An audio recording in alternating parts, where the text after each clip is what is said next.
Hello students, मैं आज आपको पढ़ाऊंगी प्रेजेंट इंडेफिनिट टेंस के नेगेटिव सेंटेंसेस। कौन से टेंस के? प्रेजेंट इंडेफिनिट टेंस के negative sentence. Present indefinite tense के नेगेटिव सेंटेंसेस पढ़ाऊंगी। कल मैंने आपको पढ़ाया था अफर्मेटिव और आज पढ़ाऊंगी नेगेटिव सेंटेंसेस। तो देखिए नेगेटिव सेंटेंसेस क्या होते हैं।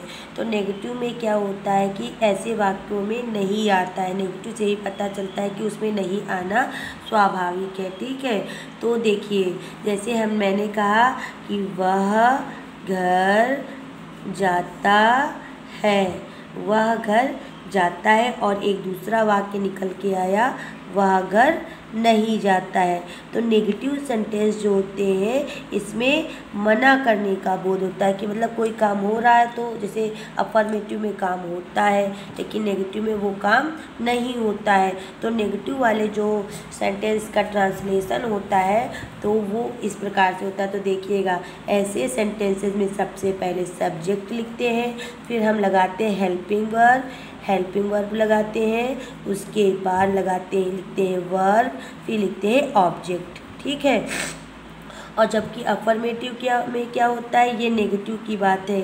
ठीक, और अफर्मेटिव में हम क्या करते थे, सबसे पहले सब्जेक्ट लिखते थे, फिर वर्ब लिखते थे। वर्ब में एस या ई एस एक मतलब कि सब्जेक्ट के अकॉर्डिंग जोड़ते थे। अगर है सब्जेक्ट सिंगुलर है तो जोड़ते थे, नहीं था तो नहीं जोड़ते थे।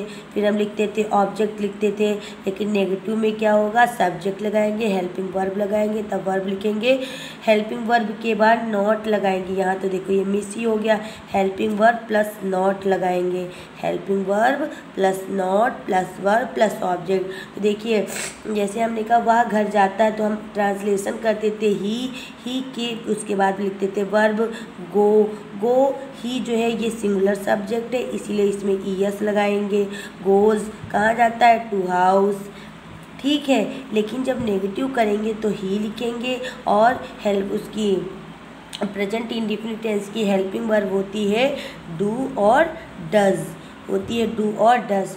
जो सिंगुलर सब्जेक्ट होते हैं, सिंगुलर सब्जेक्ट्स के साथ हम जो है डज लगाते हैं, और प्लूरल सब्जेक्ट्स के साथ हम डू लगाते हैं।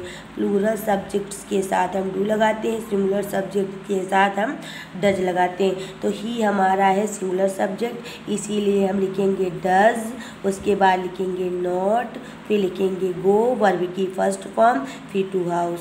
हो गया हमारा ये सेंटेंस का ट्रांसलेशन कंप्लीट। ठीक है, ये बस कुछ नहीं करना है आपको। नेगेटिव सेंटेंसेस में आपको देखना है कि सब्जेक्ट हमारा सिंगुलर है कि प्लूरल। सिंगुलर होगा तो हम डज नॉट लगाएंगे, अगर प्लूरल होगा तो डू नॉट लगाएंगे, उसके बाद वर्ब लिखेंगे, फिर लिखेंगे ऑब्जेक्ट। चलिए एक ट्रांसलेशन और देखते हैं, देखिएगा एक मिनट। जैसे मैंने लिखा मैं चाय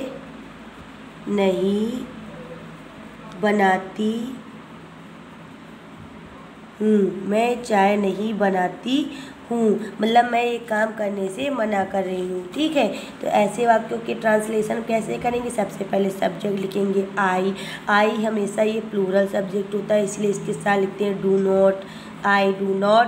फिर बनाने की स्पेलिंग होती है कुक।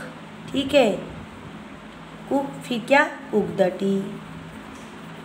हो गया ट्रांसलेशन। ठीक, जैसे मैंने कहा वह कपड़े नहीं धोती है, तो हो जाएगा ही, नहीं शी, लड़की की बात हो रही है तो शी लिखेंगे डज नॉट। सी हमेशा सिंगुलर सब्जेक्ट होता है, इसलिए does not wash clothes. The नहीं लिख सकते, क्योंकि प्लूरल के साथ हम द नहीं लगाते।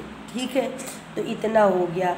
तो मेन पॉइंट ध्यान देने वाली बात ये है कि जब हम अफर्मेटिव सेंटेंसेस करते हैं तो उसमें देखते हैं कि सब्जेक्ट अगर सिंगुलर है तो वर्ब में हम एस या ई एस ऐड करते हैं, अगर सब्जेक्ट हमारा प्लूरल है तो वो भी ऐड नहीं करते हैं, और हेल्पिंग वर्ब का प्रयोग अफर्मेटिव में नहीं होता है, जबकि नेगेटिव में हेल्पिंग वर्ब लगाई जाती है। हेल्पिंग वर्ब प्लस नॉट कर तब वर्ब तब ऑब्जेक्ट लिखा जाता है, और इसमें एस या ई एस ऐड नहीं किया जाता है, इसमें हेल्पिंग वर्ब नॉट ऐड किया जाता है।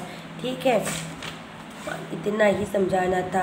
नेगेटिव में सबसे पहले सब्जेक्ट, फिर हेल्पिंग वर्ब, फिर not plus verb plus object. तो इसका फॉर्मेट एक बार मैं फिर से लिखे दे रही हूँ, सब्जेक्ट प्लस हेल्पिंग वर्ब, और हेल्पिंग वर्ब जो होगी हमारी डू या डज होगी, डू या फिर डज, फिर नॉट, फिर लिखा जाएगा वर्ब, फिर लिखा जाएगा ऑब्जेक्ट। ये हमारा फॉर्मेट हो गया। अगर आप यही सीक्वेंस ध्यान में देंगे तो आप ट्रांसलेशन आसानी से कर लेंगे। सब्जेक्ट अगर हमारा प्लूरल हुआ तो do not plus verb plus object, अगर सब्जेक्ट हमारा सिंगुलर हुआ तो does not verb plus object. ठीक है, ये हमारा हो गया, और कुछ नहीं करना है। रुकिए 2-4, बस इतना ही ठीक है, इतना समझने के लिए काफ़ी है। धन्यवाद।